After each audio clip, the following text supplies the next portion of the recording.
Hello and welcome to the second season of Brand News, the podcast.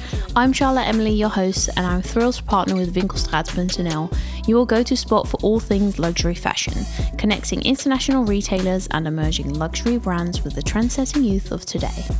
This season, we're delving even deeper into the world of brands and style. Every episode, we'll uncover the latest news, trends, and expert insights with the help of industry insiders. From exclusive interviews to behind-the-scenes moments, gear up to expand your fashion horizons with Brand News brought to you by Winkelstraat.nl. Enjoy the show. I'm your host, Charlotte Emily, and I'm excited to welcome Paulinho to the podcast. Welcome. Thank you. How are you? I'm good. How are you? I'm good, thank you. Yeah, excited to do this recording with you. Yeah, nice. When you confirmed to come on the podcast, I actually checked my CV because we worked together 7 years ago. 7 years ago? Yeah, 7 years ago. It's a long time. Yeah. I'm really excited to get into your career and everything that you've been working on at Filling Pieces. Let's start at the beginning. How did you get involved? Besides your brother started the brand. Yeah, so my brother started a brand. He was 19 years old. I was 17 years old back then. Yeah. I was still in high school, and we both lived at our parents' place back then. And so yeah, he started. He had an idea. I thought it was cool, and he just needed some help. So I tried to support him in any way I could. And from that went into the brand, and after I finished high school, I started studying, and I worked on the side. And then after I finished my bachelor, I went to work full time. What study did you do? Well, I always wanted to become a doctor or a dentist, but my admission didn't get accepted. Okay. So I had to choose something else, and I did pharmaceutical sciences for a year. Okay. And I really didn't like it, and then I switched to business economics. Oh yeah. Well, that worked out well when stepping into the company. In a way, yeah. When we worked together, you were in the ecommerce department. Yeah. Is that where you, besides from helping out from the beginning, is that kind of always where you've been in the business? Well, when I helped out in the beginning, I think the first 3 or 4 years, I supported Guillaume everywhere I could. Yeah. So he was more focused on like design and marketing, and basically I did the rest. He also did the sales, and I just supported him, did the logistics, packing orders, etc. And we first started with our own web shop. So that was basically my domain. And then when the company grew and we really set up a business, from that moment, the e-com was always my thing. Yeah, because was that... you mentioned it was your first door basically opening into sales. Yeah. Has that always been the focus from within the business to focus on e-commerce? Well, it hasn't always been the focus, but of course we always dreamed of being in like the big door, the big name doors. But of course you got to start somewhere.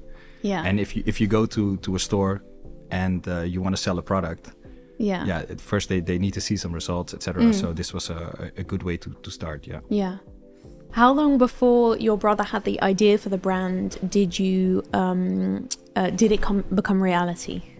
Well, he had an idea, and he started sketching.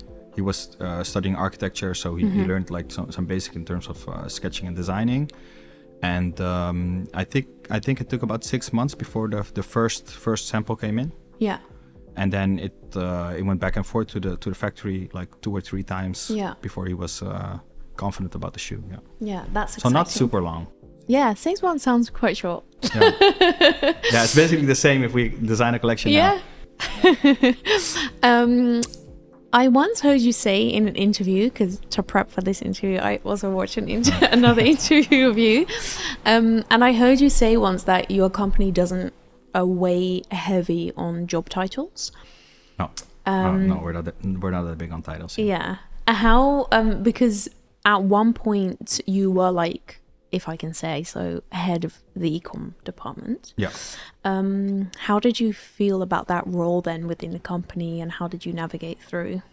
Well, I think it went quite natural because, of course, I had been there for a long time. I was actually the first person after Guillaume working. So I've been through it all. Yeah. And then I first started with doing the e-com as a one-man show. Yeah. Then we found some people to assist us, etc. And finally we had like a team. Yeah. And with multiple specialists, and then I was overseeing it. So it felt quite natural. And of course, I felt responsible, but I also think it's good to give the specialists their freedom. Yeah.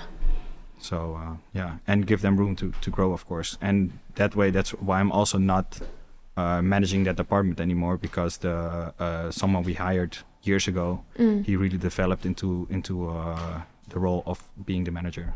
Okay, so you stepped out of your e-com management, so to say, role. Yeah. And what is it that you're involved in right now?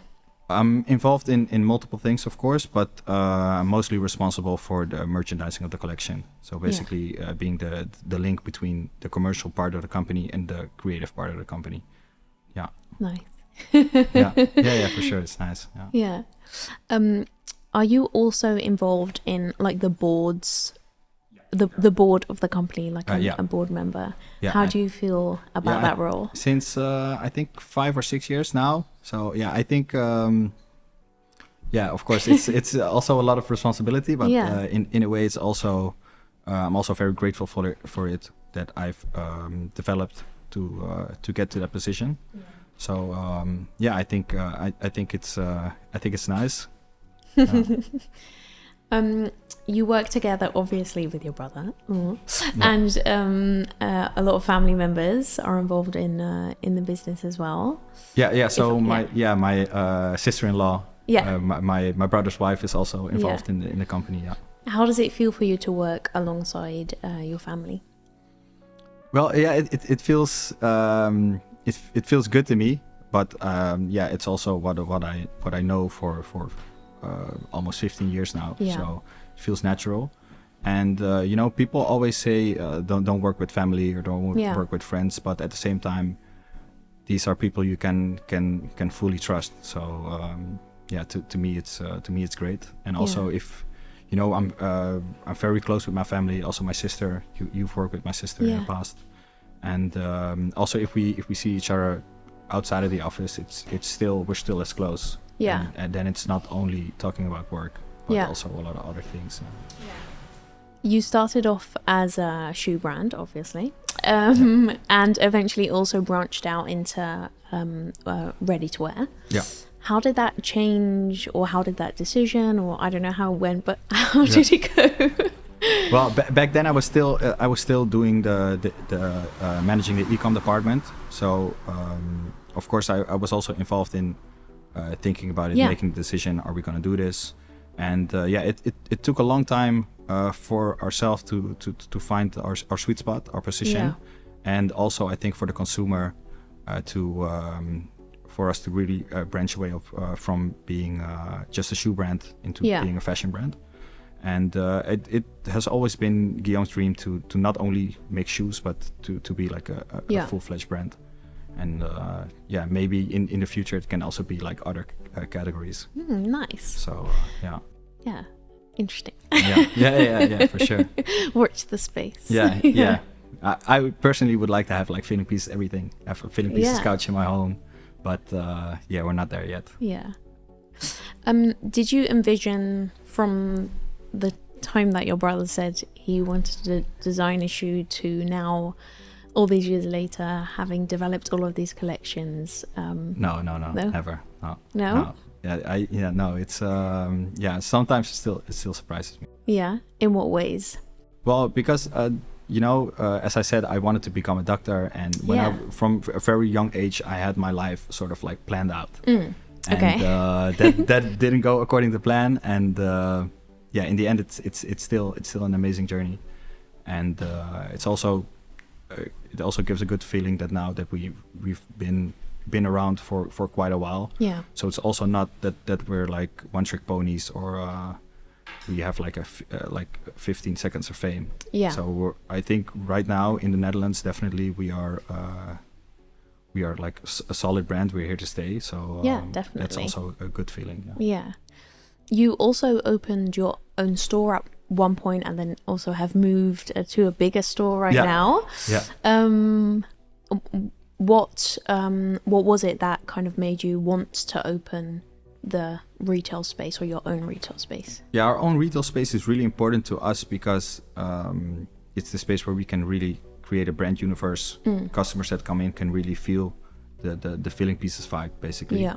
So it's our type of people working there. It's our music playing. It's our signature scent. Yeah. So of course we work with a lot of retailers, but then they basically show maybe 8 to 10 shoes, some T-shirts, some hoodies. But in our own store we can do our own thing. Yeah. And then customers can really feel the brand more instead of just seeing it on a rack between all other brands.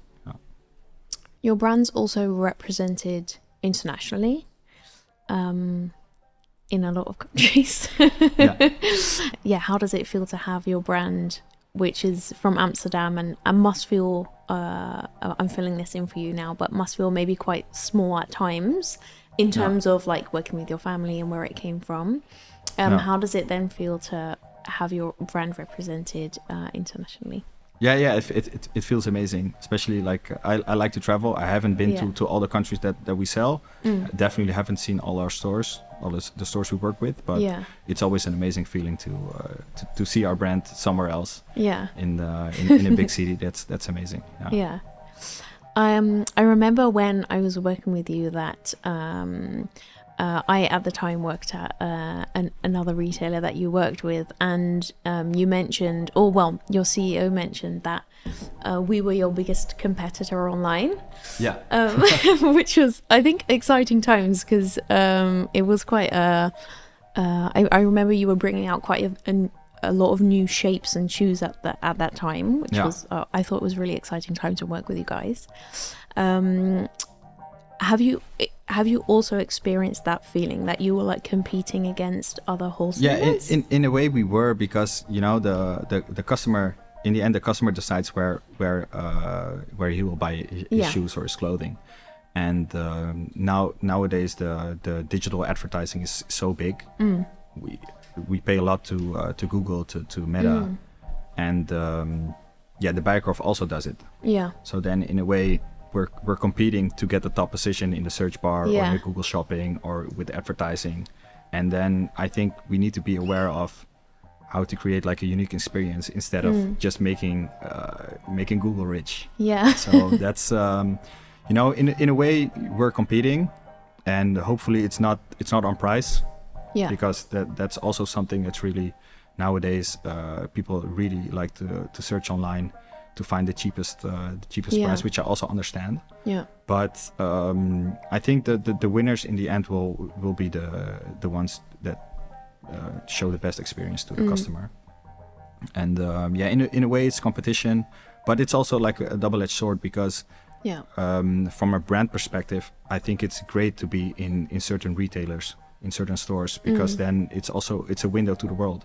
Yeah. So many people walk by the windows, or they go into the store to look for another brand, and then they see our brand. So it's also really important. And in a way, also if you're a brand that's still developing, it's also a form of validation. Yeah. If you're positioned next to other brands that people admire, then it's also very good for us being a brand. So.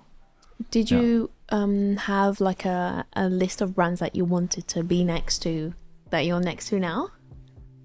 Yeah.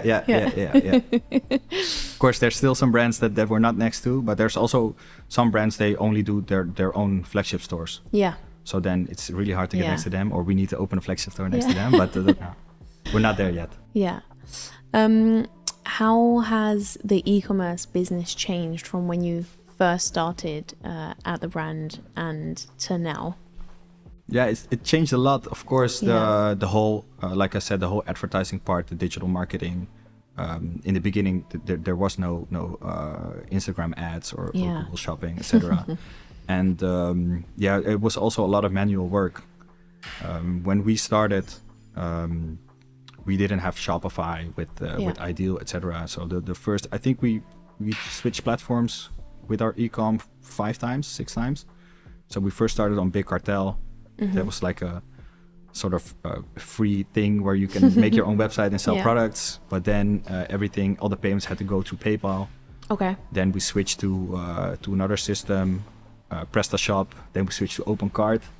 And I think we ran on that system for some years. But then if we had like a new release, we would have a lot of people on our website. And then with one of the biggest campaigns we did, we had thousands of people on the website and the website crashed. So we were so excited. And then for like an hour, no one could actually order something. And then we just said, okay, we need to find another solution. That's when we switched to Shopify. Yeah. And now with Shopify, everything is running smooth. And there's a lot more automation you can do. So I think that's great right now. But also back then, certain brands or higher end brands, they would never do advertising. Yeah. Because it wouldn't suit their brand. Yeah. And now everyone does it. So it's also the competition is also higher now. Yeah, I have quite a fun memory from that, because I remember when I was buying shoes for the Bijenkorf, and Celine never wanted to be online. Yeah. And we had a Filling Pieces pop-up, and right after that there was a Celine pop-up. So I remember the team from Celine coming in, and then you were taking down the Filling Pieces show, the pop-up.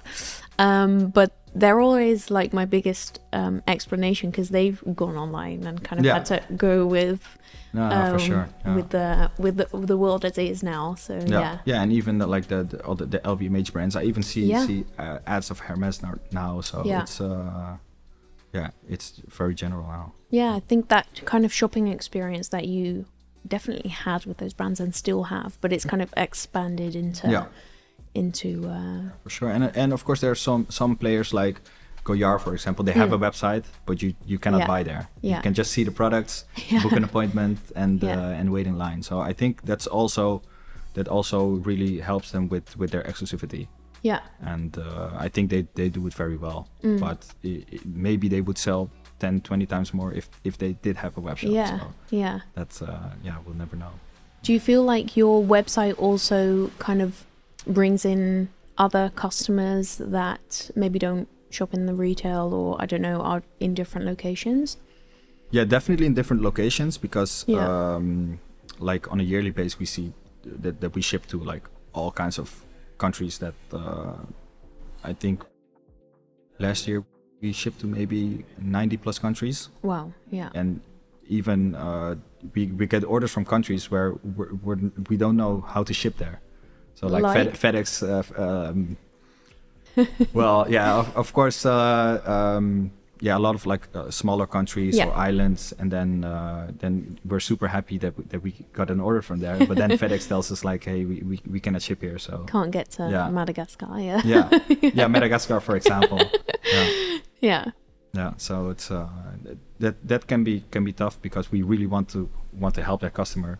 Yeah. If a customer from there finds us online, we think it's great to ship there, even if the shipping cost is half of the order value. Yeah. But it's not always possible. And of course now with the whole conflict in between Russia and Ukraine, we also cannot ship to Russia anymore. We get a lot of Russian customers emailing us, hey, why can't we order anymore? But that's of course just the way it is right now. Yeah. I was going to go back to asking a question, by the way, about the introducing ready-to-wear to the company. When the collections were introduced, did that also change your role on ecom? In a way it did, because of course also for the visual merchandising, we had a lot of changes. Also we sold only shoe sizes, so on the back end side we had to improve a lot of things, change our photography, etc. But the biggest change was of course for the design team. Yeah. And how we started with the ready to wear was that we sold a lot of shoes at Barney's New York, the department store. They're unfortunately not in business anymore, but back then we sold quite well there. And then the menswear buyer contacted us that they wanted to do like a capsule collection with us, because he really felt their customers would appreciate clothing by filling pieces. That's an amazing and compliment. we were thinking about it for a long time already. And then when he asked Guillaume to do it, we thought it was a great opportunity, of course. So then, we designed that collection for, I think, it took a few months and also a few sample rounds, and then we started. But in the end, it was more more impactful than we thought it would be. Yeah. Amazing.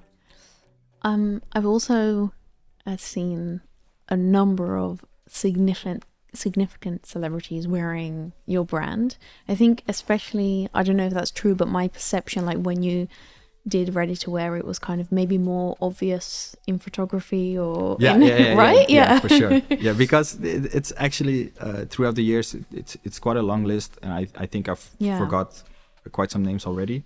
But with the ready to wear, that's also a part of why we really wanted to do it. Is people don't get shot by the paparazzi, for example, with their shoes. Yeah, it's mostly a face shot or a portrait or anything. And then with the ready to wear, it's a lot better to in terms of branding. And also our sunglasses, when we launch them, it's facial branding is maybe even the best branding. I remember actually I sent a picture through to your brother because I saw 21 Savage. I was wearing three pieces. Yeah, who do you feel is like the which celebrity kind of was the best compliment for you guys? Well, the best compliment, I think it's really difficult to choose one, but there are a few. I think, of course, Lewis Hamilton is great because also at what he does, he's the fashion icon of Formula One. Of course, he's really the face of Formula One. And beside that, he's in terms of records, he's the best ever. He's also the first person coming from like a minority background to being in the sport, in basically a sport that's dominated by rich people and also people of a certain ethnic background. Yeah. And he was the first one. No one believed in him, and he's the best ever. So that's really cool that he wears our stuff. And artists like The Weeknd or an athlete like LeBron James. That's really cool. And back in the day, also Kylie Jenner before she did like other shoe collabs. Yeah. Bella Hadid. So quite some nice names. Yeah. Amazing. Nice. This season of the podcast is in collaboration with Winkelstraat.nl, and you also work with Winkelstraat. Their slogan is to help you own it, whatever your it is. And my question to you is, what do you feel like kind of a moment in your career or throughout Filling Pieces trajectory is kind of like a moment that you really felt like you were owning it, like you... Yeah, well, I think it's multiple moments, but I'm also very aware that, if I can think, well, I own it, and tomorrow, because the fashion industry is developing so quickly, I can own it today, and tomorrow I'll be like old news. So you always need to develop yourself, develop your brand, and know what's going on. So. Owning it, I think it's a very big word. But I definitely feel, just come back to what you said, like you are definitely a household name in Amsterdam fashion for sure, or Dutch fashion, and brands coming out of this small country. The small country.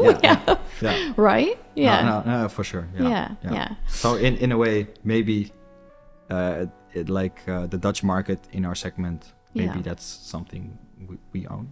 And I think, sure. Especially with the shoes, like 15 years ago, what we did really wasn't done before. Yeah. And I think we also basically created our segment, especially within the shoes. Absolutely. Yeah. To prep for this interview, I obviously, like I said, I was listening to some interviews that you've done and also looking on your website, and I know all of the collaborations. Oh, well, no, that's not true. I know many of the collaborations that you've done because I love following your brand. But some of I need to read this out because some of the highlights of the brands that you've worked with I was quite amazed because they're all different. They're not only in the fashion industry. So most recently with KLM, an airline company. Yeah. The New Originals, Daily Paper, fashion brands. Bacardi, alcoholic brand, obviously. Jules, a baby stroller brand.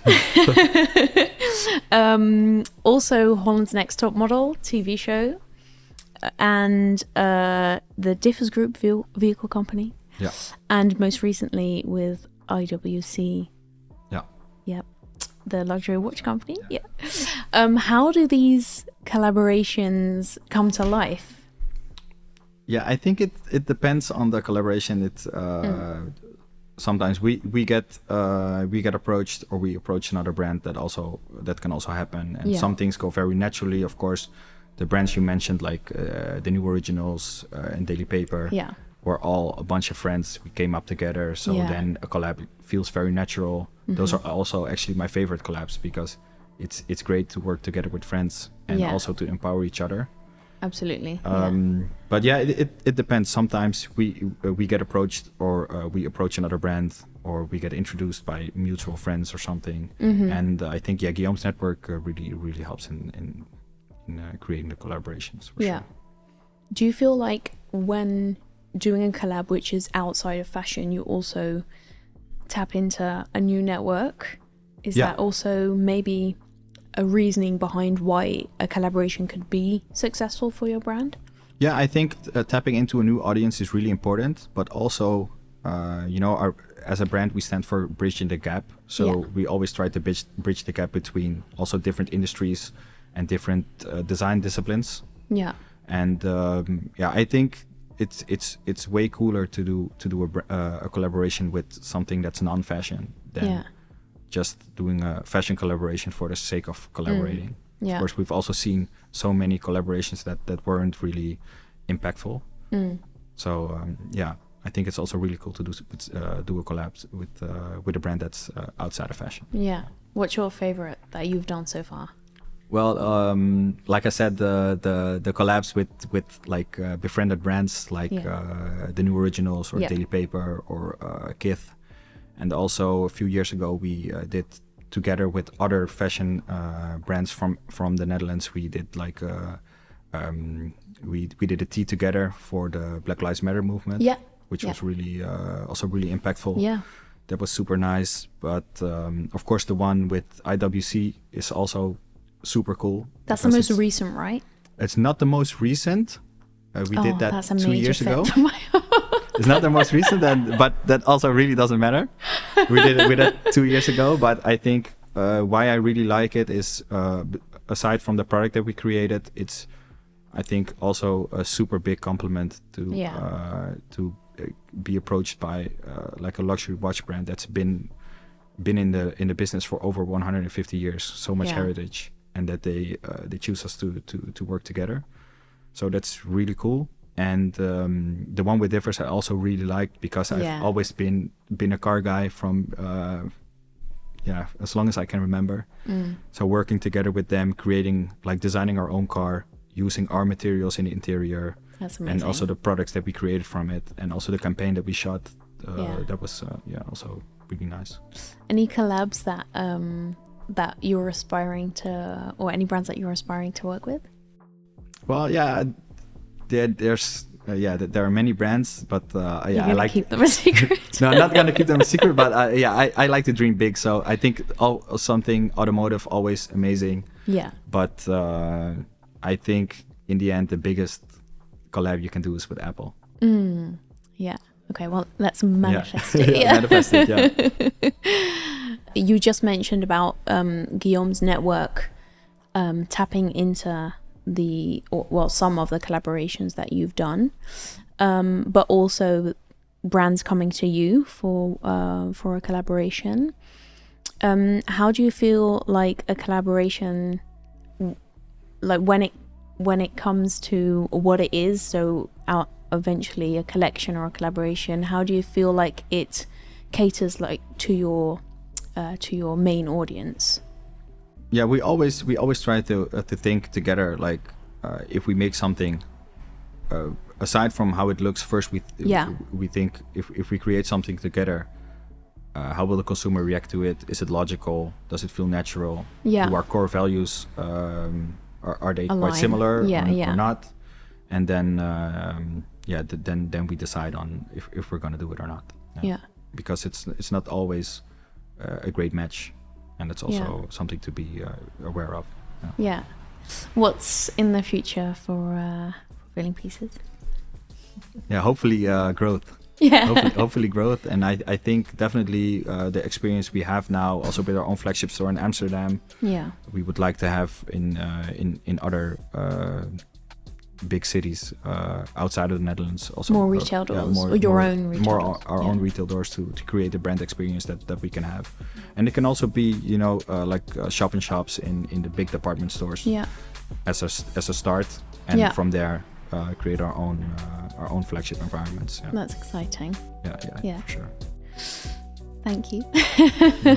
No, thank you. Thank you for having me. Yeah, thank you for sharing your story and your career, and it's been really insightful. Thank you so much. Thanks.